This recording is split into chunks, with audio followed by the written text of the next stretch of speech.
வணக்கம் என் மக்களே. உண்ண உணவு, உடுக்க உடை, இருக்க இருப்பிடம், இவை மூன்றும் ஒரு மனிதனின் அத்தியாவசியமான தேவை. ஆனால் இவற்றை விட மிக முக்கியமானது நமது பாதுகாப்பு, நம் மக்களின் பாதுகாப்பு. நமக்கான பாதுகாப்பு இந்த இந்திய நாட்டிலே சரியாக இருக்கிறதா? கிடையாது.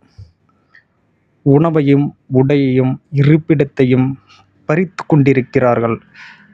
இவற்றை பற்றி நாம் சிந்திக்க வேண்டும். இப்போது இவை மூன்றிலும் காட்டிலும் நமக்கு முதன்மையானது பாதுகாப்பு. எந்த அரசு நமக்கான பாதுகாப்பை உறுதி செய்கிறதோ அவ்வாறான அரசை நாம் தேர்ந்தெடுக்க வேண்டும். உணவையும் உடையையும் இருப்பிடத்தையும் நம்மால் சம்பாதித்து கொள்ள முடியும்.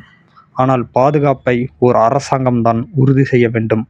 நமக்கான பாதுகாப்பை உறுதி செய்யும் அரசாங்கத்தை நாம் தேர்ந்தெடுப்போம். நன்றி, வணக்கம்.